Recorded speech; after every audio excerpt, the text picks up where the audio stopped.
আমাদের বীর মুক্তিযোদ্ধা অ্যাডভোকেট ফজলুর রহমান সাহেব, তিনি আজকে যে উচ্চারণে তার কথাগুলো বলছেন, বাংলাদেশে অনেকেই এটা বলছেন না।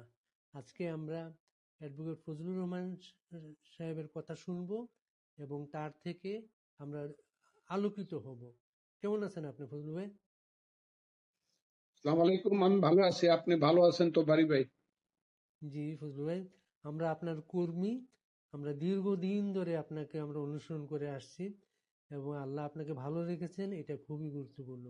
আমি আমি সরাসরি আমাদের আলোচনায় চলে যাই। আপনি ৭১-এ যে বয়সে যুদ্ধ করেছেন, আজকে যারা নেতৃত্বে আছেন, ছাত্র নেতৃত্বে, তারা কিন্তু আপনার ৭১-এর বয়সের চেয়েও তুলনামূলকভাবে সিনিয়র। আপনি আরো কম বয়সে আপনি যুদ্ধে গিয়েছেন।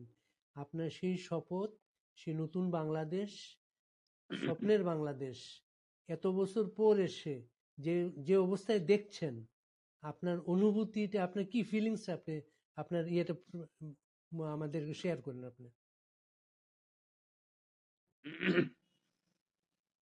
আসসালামু আলাইকুম, আপনাকে অসংখ্য ধন্যবাদ। যারা শুনছেন আমাদের বাংলাদেশের সবাইকে আমি সালাম জানাচ্ছি। আপনি যেখান থেকে করছেন, যে দেশ থেকে, তাদেরকেও আমি আমার অভিনন্দন জানাচ্ছি। হ্যাঁ, এটা সত্য বলেছেন যে আমি 23 বছর বয়সে মুক্তিযুদ্ধে গিয়েছিলাম।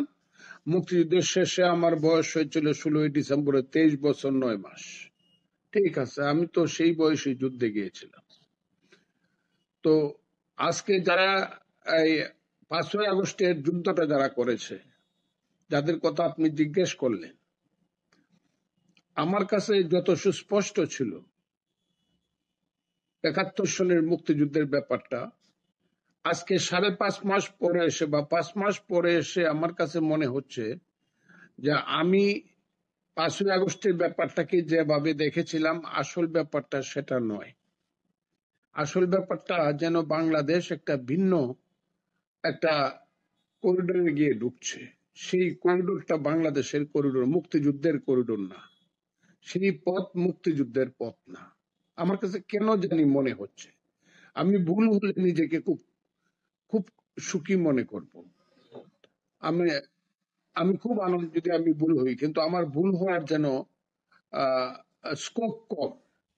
কারণ 5ই আগস্টের পরে আমি যেটা আশা করেছিলাম, দেশ যেদিকে যাওয়ার কথা ছিল, হ্যাঁ ঠিক আছে, 1-2 বছর তারা চালাবে তত্ত্বাবধায়ক সরকার বা অন্তর্বর্তীকালীন সরকার, এই ব্যাপারে আমার কোনো কথা ছিল না। আমি প্রথম দিন থেকে তাদেরকে সাপোর্ট করেছি, সরকারকেও সাপোর্ট করেছি, ছাত্র নেতৃবৃন্দকেও সাপোর্ট করেছি।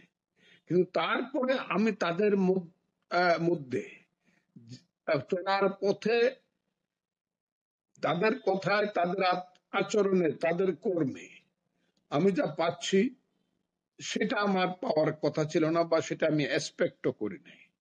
এখন যেন মনে হচ্ছে বাংলাদেশ ৭১-এর মুক্তিযুদ্ধের বাইরে চলে যাবে বা যাচ্ছে, বা যাওয়ার জন্য তারা চেষ্টা করছে।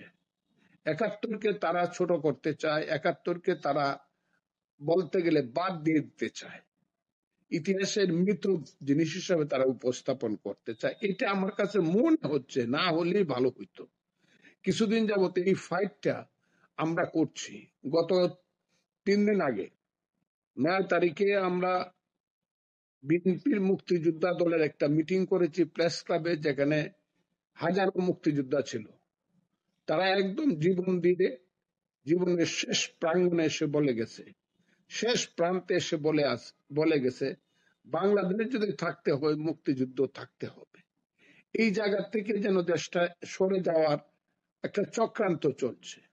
1, 2 হলো, আমার কাছে মনে হচ্ছে যাদের এই ধরনের লোকজনকে দিয়ে একটা অন্তর্বর্তীকালীন সরকার করবে, যাদের কোনো চরিত্র এখন আর চিনতে পারতেছে না, এদের যোগ্যতা নিয়ে আমার এখন বারবার প্রশ্ন উঠছে যে একটা দেশ চালানোর জন্য মন্ত্রিসভা বা মন্ত্রী পরিষদ চালানোর কোন ধরনের অভিজ্ঞতা বা যোগ্যতা তাদের আছে কিনা।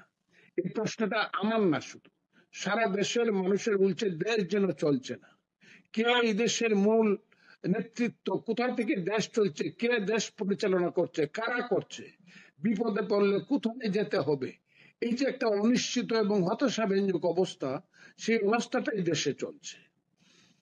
আমরা মনে তবে করেছিলাম আমি এখানে একটু যোগ করি আপনার সাথে।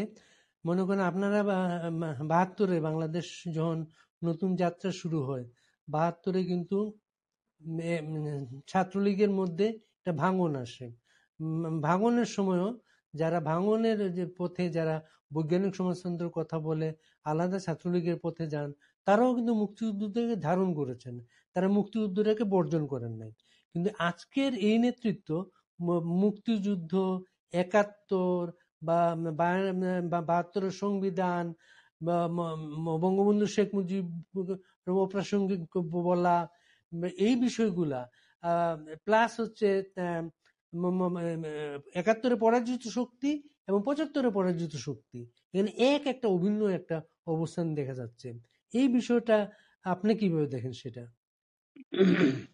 আমি আপনাকে বলি, জিনিসগুলো আস্তে আস্তে সামনে আসছে এবং তারা খুব ওই যে খুব বুদ্ধিমত্তা সহকারে যারা পিছন থেকে কাজটা করছে, অন্ধকারের শক্তি যারা করছে কাজটা, তারা খুব এটাকে খুব বুদ্ধিমত্তার সঙ্গে সামনে আনছে।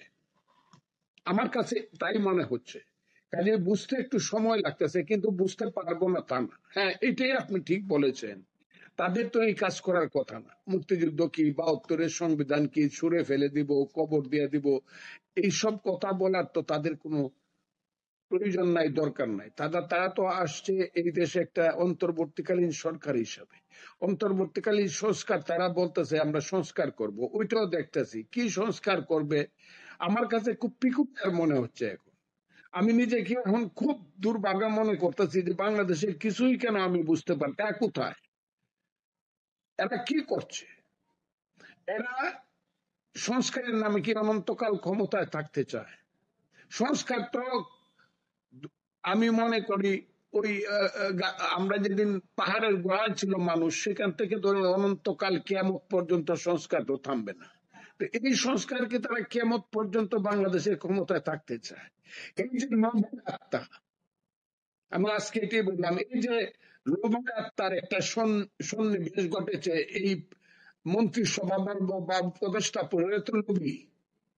এরা বিনা ভোটে, বিনা মানে রিপ্রেজেন্টেশনে এরা বাংলাদেশের ক্ষমতার অনন্তকাল থাকতে চায়। এখন কি হবে আমি জানি না, এবং সেটা হওয়ার জন্য আইনে আবার ৭৫-এর খুন, আমি এদেরকে খুনি বলি না তো। কয়েকদিন আগে যে নরপশু নরদম একটা মেজর যে সাক্ষাৎকার দিল, আমি তো করে বলি ১৭৫৭ সালে মুহাম্মদী বেগের সঙ্গে পূর্বপুরুষের দেখা হয়েছিল। একটা অসহায় মানুষ নির্বিঘ্নে ঘুমিয়ে আছে নিজের বাড়িতে, তাকে হত্যা করে সপরিবারে শিশু বাচ্চাটা সহ, এগুলো আবার বড় বড় করে খুনি করে ইহুদিদের যে খুনি ছিল, ইমাম হোসেনকে যে খুন করেছিল সেই খুনি, তার নাম শিয়া। হয় শিওয়ালের বংশধর, তা না হলে আধুনিক জগতে ১৭৫৭ সালে মোহাম্মদী বেগের বংশধর। এদের কথা শুনতে হবে, এদের কথা শুনে আবার হাততালি দিতে হবে, আবার তাদের কথা শুনলে মন্তব্য করতে হবে। এরা তো এই পৃথিবী কে অন্ধকার করছে, এরা নর পশু নরদম এবং পৃথিবীর সবচেয়ে জনগণ প্রকৃতির যাও আছে এই এদের সন্তান হলো এরা। এইসব প্রশ্নের উত্তর দিতে চাই না, এরা কেন সামনে আসছে। এই কারণে আমি মনে করি ইউনূস সাহেবকে এখন জানা দরকার বা জিজ্ঞাসা করা দরকার। আপনাকে তো আমি ফজলুর রহমান বলেছিলাম 10টা প্রধানমন্ত্রীর উপরে আপনি আপনি বাংলার শ্রেষ্ঠ সন্তান। 100 বছর আগে অথবা পরে আপনার মতো বাংলার সন্তান আসতে পারে কিনা আমার বিশ্বাস নাই। আপনি বাংলার শ্রেষ্ঠ সন্তান। এখন আপনি ইউনূস সাহেব এটা কি দেখাচ্ছেন? আপনাকে রেখে রেখে খুনরা সব এসে এক হইতেছে। এই দেশে মুক্তিযুদ্ধকে ছুড়ে ফেলার জন্য সমস্ত রাজাকার আলবদররা এক হইতেছে, তারা বুক ফুলায় কথা বলতেছে। এই দেশটা সৃষ্টি করার জন্য তো আমরা 30 লাখ লোক জীবন দেয় নাই। কাজে আজকে আমি আপনাকে বলতেছি এই যে চক্রান্ত হচ্ছে, এই কারণে আমি বলছি আমি আর এখন নিজেকে বুঝতেছি না। 5ই আগস্টে স্বপ্ন আপনি বীর মুক্তিযোদ্ধা, ৭১-এ আপনাদের বীরত্বে যুদ্ধে আমাদের এই স্বাধীন দেশ, ৭১-এ যাদেরকে আপনারা পরাজিত করেছিলেন, সেই জামাতে ইসলামী, সেই জামাতে ইসলামী আজ বলছে জামাতে ইসলামী এবং সেনাবাহিনী এই দুটাই কিন্তু বাংলাদেশের দেশপ্রেমিক শক্তি। এর বাইরে তার দেশপ্রেমের সংজ্ঞা তৈরি করছে তাদের মাধ্যমে তারা। আমি আজকে আপনাকে বলতে চাই, এই কথাগুলোর উত্তর আমি বহুবার দিচ্ছি, এখনো আপনাকে দিচ্ছি। ওই যে সেনাবাহিনী আর তারাই বাংলাদেশের দেশপ্রেমিক শক্তি, এটা সেনাবাহিনীর ব্যাপারটা নিশ্চয়ই সেনাবাহিনীর সার্বভৌমত্বের প্রতীক। মুক্তিযুদ্ধের মধ্য দিয়ে সেই সেনাবাহিনী প্রতিষ্ঠিত হয়েছে। আমি তাদেরকে সম্মান করি, কিন্তু তাদের সঙ্গে ঐক্য করে তাদেরকে তাদের সঙ্গে নাম মিশিয়ে যে আলবদর রাজাকারের গোষ্ঠী আজকে 54 বছর পরে সময় এবং সুযোগে একটা চক্রান্তের মাধ্যমে এই দেশে এটা করছে, যদি তারা এখান থেকে সরে না আসে আর সবাইকে যদি বলতে চায় তারা দেশপ্রেমিক আমরা সব দেশদ্রোহী এই কথা বলতে চায়, এর কিন্তু খেসারত তাদেরকে কঠিন ভাবে দিতে হবে। আমি কথাটা বললাম, এই দেশে যে বলতেছে 5ই আগস্টকে বলতেছে দ্বিতীয় মুক্তিযুদ্ধ, না, আমার কাছে যেন মনে হচ্ছে রিয়েল মুক্তিযুদ্ধটা হওয়ার একটা একটা সময় যেন আসছে, যেখানে প্রতিষ্ঠিত হবে 71-এর মুক্তিযুদ্ধে ইমরান খানের বিরুদ্ধে গণতন্ত্রকে হত্যা করার অভিযোগে আমরা যে রাষ্ট্র ধরেছিলাম সেই গণতন্ত্র এদেশে থাকবে কিনা, যেখানে সিদ্ধান্ত হবে এবং যেখানে প্রতিষ্ঠিত হবে ফাইনালি এই দেশের গরিবের পেটের ভাত, পরনের কাপড়, গরিব মানুষের সংসারে শান্তি আসবে কিনা, যেখানে সিদ্ধান্ত হবে এই দেশের সাম্প্রদায়িক ধর্মনিরপেক্ষ দেশ হবে কিনা, যেখানে সিদ্ধান্ত হবে এই দেশ পৃথিবীর বুকে পররাষ্ট্র নীতিতে মাথা উঁচু করে দাঁড়াবে কিনা, সেইটা হবে নাকি এই দেশ দেশ হবে, আলবদর রাজাকারের দেশ হবে, নাকি এই দেশ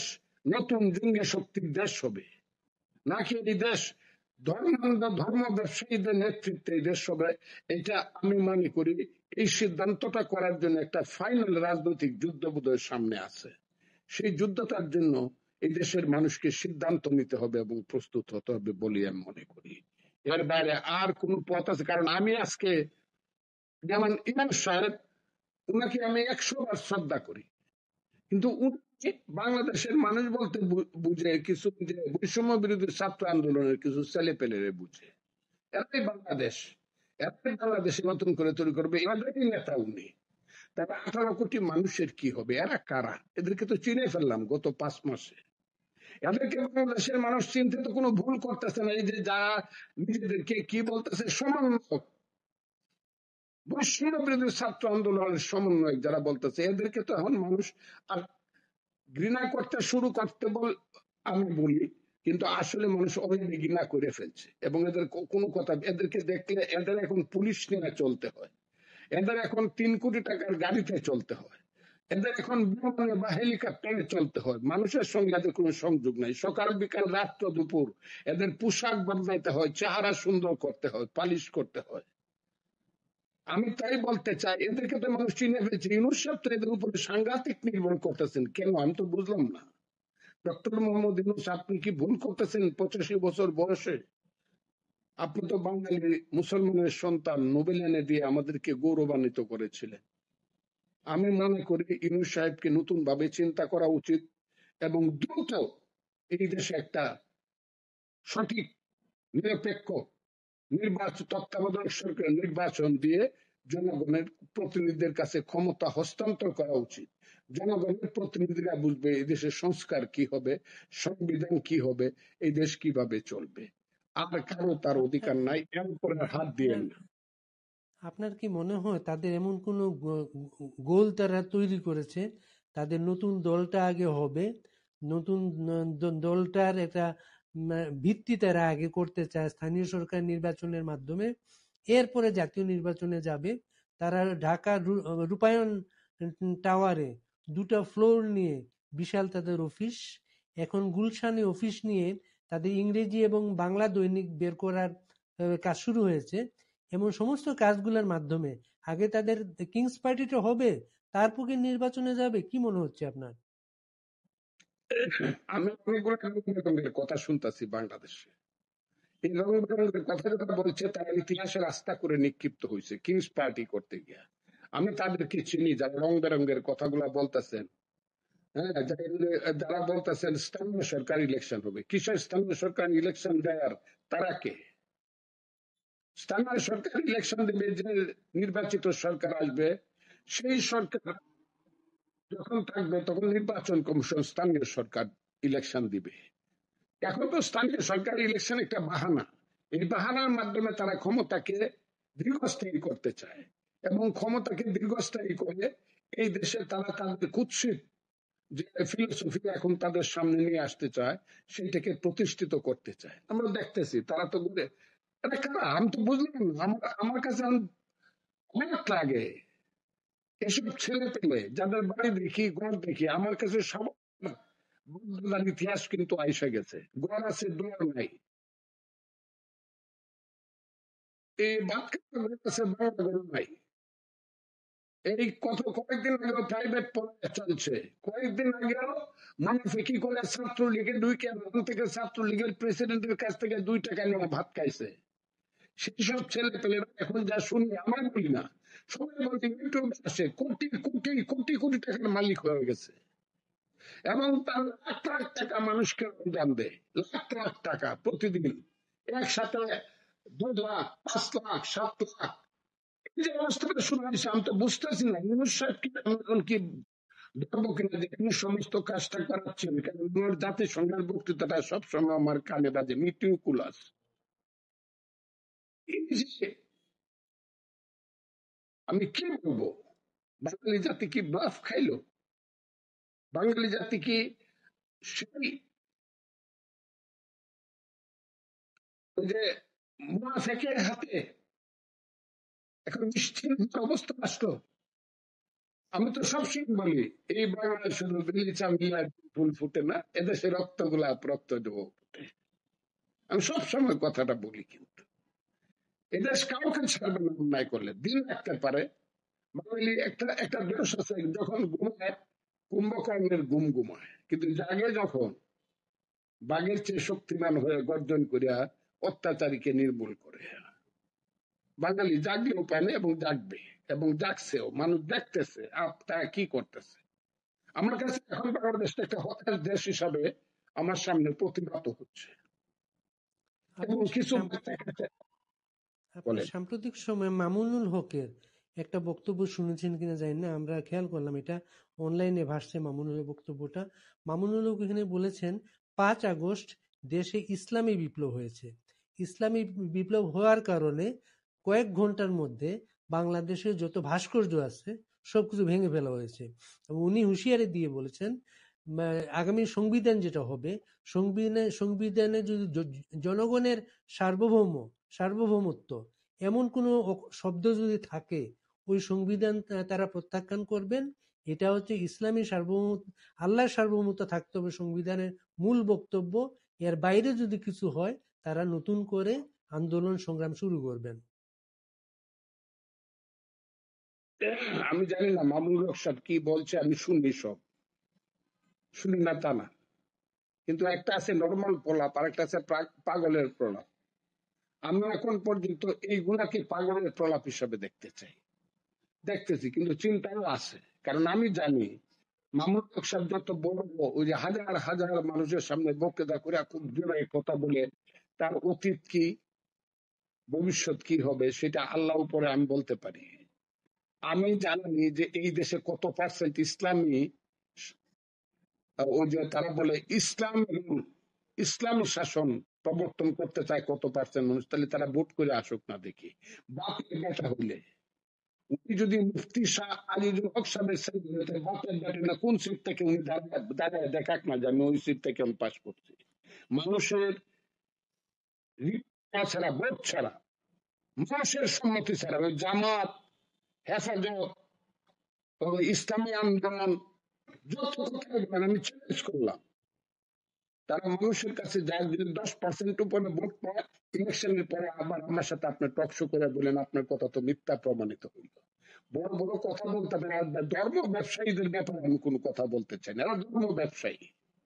এই যে শীতকাল আছে, এখন মোল্লা মুন্সিদের ধর্ম ব্যবসা শুরু হয়েছে। আগে শীতকালে কত আনন্দ হইতো, পিঠা ছিল হতো মানুষের বাড়িতে, আগে সুন্দর নাটক হতো, যাত্রা গান হতো, মিলাদ শরীফ হতো, ওয়াজ হতো, আগে বড় গান হতো, সব হতো, মাদারের গান হতো, শীতকালে অনেক কিছু হতো। কারণ শীতকালটাকে শুধু এখন মোল্লা মুন্সিদের এই যে ওই সারা রাত জায়গা রাজনৈতিক ধর্মের নামে রাজনৈতিক বক্তৃতা করার একটা উছিলা পাইছে মোল্লা মুন্সিরা, এটাও থাকবে না। এটা একদিন মানুষ প্রতিবাদ করবে যে 100 মাইক লাগাইয়া আমার রোগী বাবার ঘুম ভাঙ্গায় না, আমার মৃত পদযাত্রী সন্তানের ঘুম সারা রাত তুমি ধ্বংস করে আমার ছেলেরে মাইরো না, তোমার এইসব কথা, ওই ওই যে কিচ্ছা কাহিনীর কথা আমি শুনতে চাই না। তারা যে ওয়াজ করে, দিস ইজ নট ইসলামিক ওয়াজ, এটা রাজনৈতিক ওয়াজ, ধর্ম ব্যবসায়ীদের ওয়াজ। এবং তারা যেটা স্বপ্ন দেখতেছে, ইট উইল নেভার বি, আমি আবার বলছি ইট উইল নেভার বি। যদি পৃথিবীতে বাঙালি বেঁচে থাকে তাহলে মুক্তিযুদ্ধ বেঁচে থাকবে, আর মুক্তিযুদ্ধ বেঁচে থাকলে মুক্তিযোদ্ধা যতদিন আছে এদের সেই দুঃস্বপ্ন কোনোদিন পূরণ হবে না। স্বাধীনতার এত বছর পর এসে শহীদের সংখ্যা 3 লাখ না 30 লাখ, এই এই বিতর্কের কারণটা কি মনে হয় আপনার?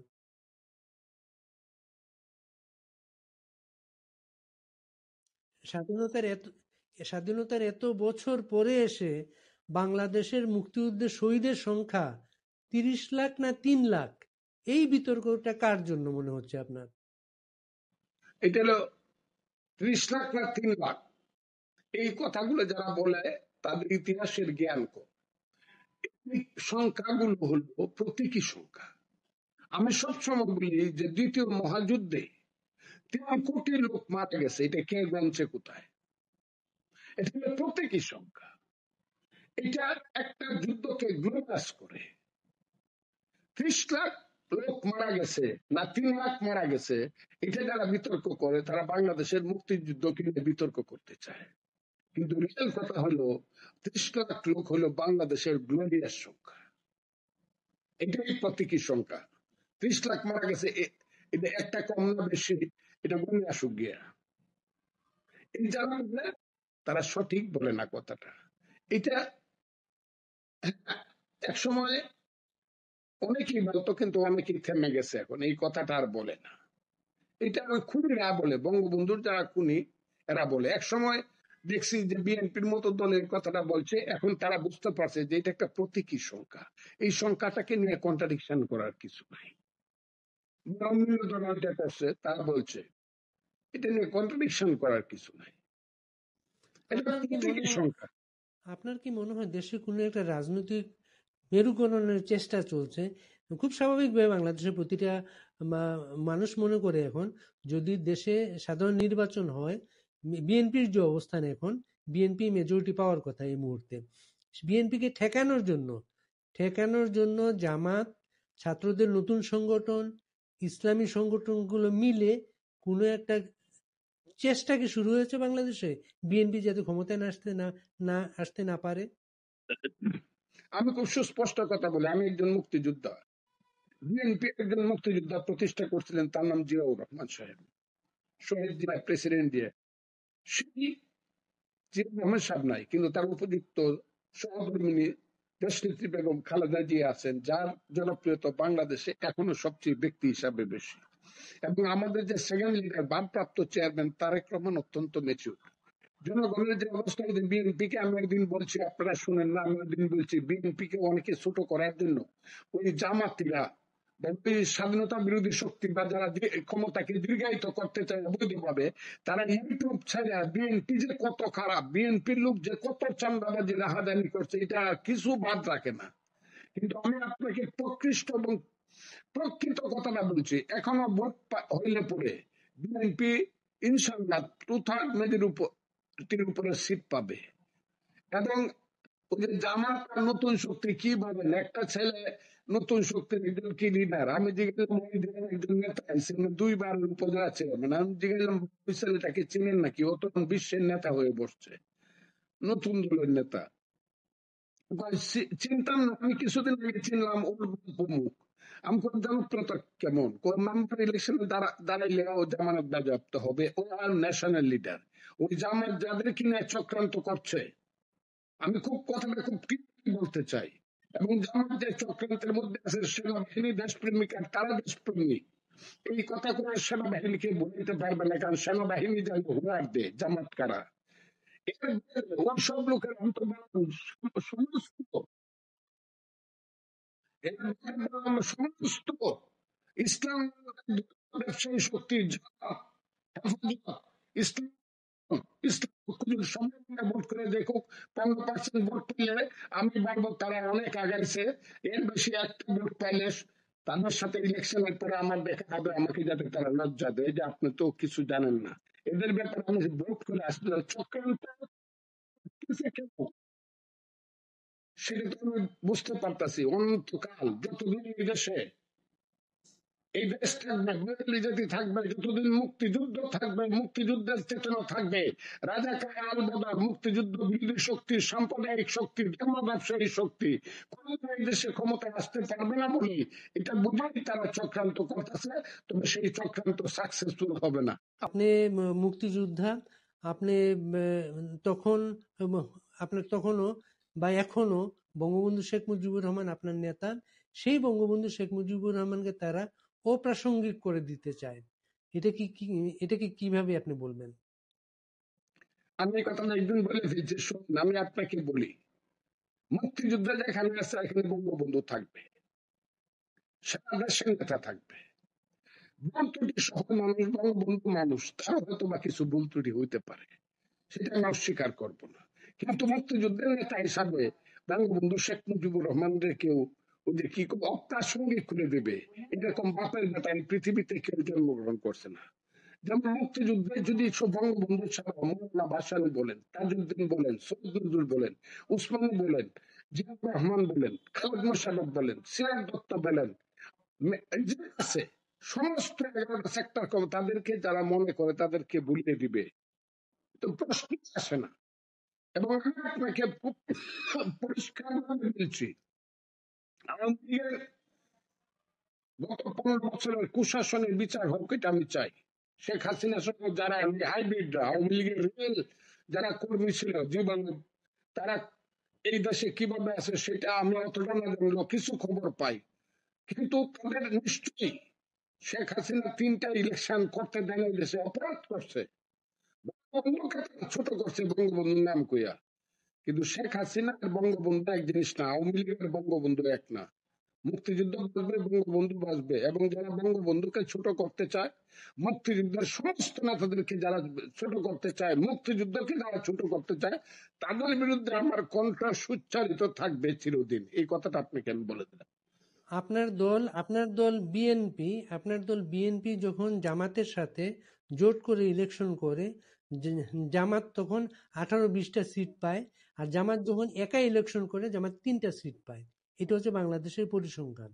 সেই জামাত আপনাকে চ্যালেঞ্জ করছে, সেই জামাতের সাথে বিএনপি নেতাদের যে কথাবার্তা নতুন শোনা যাচ্ছে, এটা কি অস্থায়ী কিছু মনে হয়, না এটা রাজনৈতিক মেরুকরণের দিকে যাচ্ছে বাংলাদেশ? আমি জামাত বলবো না, যারা এইসব কথা বিএনপি সম্পর্কে বলতেছে বা মুক্তিযুদ্ধ সম্পর্কে বলতেছে, আমি খুব খুব বিক্ষুব্ধ চিত্তে বলছি, এলোর বাড়ি কলির কাল, ছাগলে চাটে বাঘের গাল। এটা হতে পারে, কিন্তু সময় আসবে যেদিন মানুষ মাথা উঁচু করে দাঁড়াবে। আপনি হবিগঞ্জ জেলার একজন, বা বৃহত্তর সিলেট এলাকার একজন নেতা। আপনার হবিগঞ্জের একজন পাকিস্তানি যোদ্ধার মেয়ে উপদেষ্টা পরিষদে আছেন। তিনি আপনাদের রাজনীতি নিয়ে প্রশ্ন তুলেছেন, আপনারা কিছুই করেন নাই, এবং আপনি এটা নিয়ে কি উত্তর দেবেন সেটা? আমি দিয়েছি উত্তর, তো তাহলে আপনি নিশ্চয়ই শুনছেন, এখনো বলছি আপনাকে, এরা বাংলাদেশের কেউ না, নবী অব বাংলাদেশ। তারা বাংলাদেশে বহু ধরনের সুযোগ সুবিধা নিবে, জীবনে যৌবনে সবকিছুতে সুযোগ সুবিধা নিবে। তাদের বাপেরা মুক্তিযুদ্ধের বিরোধিতা কইরেও বেঁচে ছিল, এইগুলো আমাদের দেশের জন্য কলঙ্কের ব্যাপার। কিন্তু উনি যদি আরো আগায়, যেটা আমি শুনতেছি, বাংলাদেশকে বন্ধক দেবার মধ্যে যারা যারা আছে, সেন্ট মার্টিনকে উনি নাকি এর মধ্যে আছে, তাইলে কিন্তু এর পরিণতি খুব খুব আমি সুখকর হবে বলে আমি মনে করি না। বাংলা আমি সেন্ট মার্টিন নিয়ে যা শুনতেছি, এখানে যদি বিদেশি কোন স্টিমার লাগে, এর জন্য দায়িত্ব নিতে হবে ইউনূস সাহেবের সরকারকে, এবং প্রধান দায়ী হবে সেই ভদ্র মহিলা যিনি খুব সুন্দর করে কথা বলে মানুষকে বলতে চান যে রাজনীতিবিদরা কিছু করে নাই। এরা উনি কি রাজনীতি জানেন না। এমন কোন শর্তে ক্ষমতা এসছে মনে হয় আপনার? হুম। সেন্ট মার্টিন দ্বীপকে কোনো সুবিধা দেয়া বা কোনো একটা আমি দেশের জানি না, আমাকে এটা দেখতে হবে। আমি পট করে এত বড় কথাটা বললাম না, তবে আমি জানি আমার দেশকে নিয়ে যেভাবে চক্রান্ত করা হচ্ছে, এখানে সেন্ট মার্টিনের দিয়াগো গার্সিয়ার মতো স্টিমার লাগতে পারে। এটা খুব অসম্ভব না। যদি লাগে এই সরকারকে তার সমস্ত দায়িত্ব নিতে হবে। তবে মুক্তিযুদ্ধ হিসেবে আমি বলি, জীবন যতদিন আছে মৃত্যু পর্যন্ত যুদ্ধ করব, আমার দেশ যাতে পরাধীন হয়ে না যায়, আমার দেশের মায়েরা বোনেরা যাতে আমাদের না কাঁদে। ৭১-এর যুদ্ধে ৭১-এর সহযোগী দেশ ছিল ভারত। সেই ভারতের সাথে আমাদের সম্পর্ক এখন ভালো না। আমরা পাকিস্তানের সাথে সম্পর্ক ভালো করার চেষ্টা করছি এবং তা গর্ব করে বলছি আমাদের সাথে পাকিস্তানের সম্পর্ক উন্নত হচ্ছে। একজন মুক্তিযোদ্ধা হিসেবে এটা আপনি কিভাবে নেবেন সেটা? পাকিস্তান আগে আফগানিস্তানের সাথে সম্পর্ক ভালো করে এলো, তালেবানদের সাথে। আমাদের সাথে তো পরে ওই যে আমাদেরকে বলতেছে হারানো ভাইকে নাকি ফেরত পাইছে। আরে বেটা, আমি তোর হারানো ভাই নাকি? তোর তো হারিয়ে দিছি আমি। আমি তোকে রাত্রি মেরে বিদায় করে দিছি, সারেন্ডার করাইছি। কাজেই ইন্ডিয়া আমার প্রতিবেশী দেশ। আমি নিশ্চিত ভাবে চাই ইন্ডিয়ার সঙ্গে আমাদের সমান সমান মর্যাদা নিয়ে সম্পর্ক হোক এবং আমাদের সম্পর্ক ভালো হোক, এটা আমি চাই। কিন্তু এই জিনিসটা তো আমার হাতে না। যদি কোনোদিন আমাদের হাতে আসে, নিশ্চিত ভাবে আমরা চেষ্টা করব ইন্ডিয়ার সঙ্গে যাতে আমরা সমান মর্যাদা নিয়ে বসবাস করতে পারি। প্রতিদিন প্রতিবেশীর সঙ্গে প্রতিদিন যুদ্ধমুখী মনোভাব নিয়ে কথা বলা আমার যেমন ঠিক না, তাদেরও ঠিক না। এই অবস্থাটাকে আমরা ফিরত আনতে চাই যে আমরা সুপ্রতিবেশী। এই কথাটা খুব ক্লিয়ার। আমি ইন্ডিয়ার সঙ্গে যুদ্ধ করতে চাই না। পাকিস্তানকে আমি সবসময় মনে রাখবো, যতদিন পাকিস্তান আমার কাছে হাত জোর করে ক্ষমা না চাবে জাতি হিসাবে, ততদিন পর্যন্ত কোনোদিন আমি পাকিস্তানকে মাফ করব না। এখন যত ছোট ভাই বড় ভাই হারানো ভাই যারা হোক, তারাও তাই ছিল ৭১ সনে, তাদের ভাই ছিল। এখন তারা আবার ভাই হইতে যাইতেছে, আমরা না। অনেক ধন্যবাদ ফজলু ভাই। আপনি হচ্ছেন সেই প্রজন্মের প্রতিনিধি যারা আপনার যুদ্ধের মাধ্যমে আমাদেরকে দেশ দিয়ে গেছেন। আপনাদের শেষ সময়টা ভালো কাটুক, বাংলাদেশটা ভালো কাটুক, এই দোয়া আমাদের থাকলো আপনার জন্য ফজলু ভাই। আমি আপনার কাছে দোয়া চাই। আমি আপনার জন্য দোয়া করি, দোয়া করেন দেশের জন্য যাতে কিছু করে নিজের শেষ জীবনটা কাটাতে পারি। আপনাকে অসংখ্য ধন্যবাদ। জয় বাংলা। আপনাকে সমস্ত চেতনা দিয়ে আপনাকে আমার অভিনন্দন জানাইলাম। Thank you.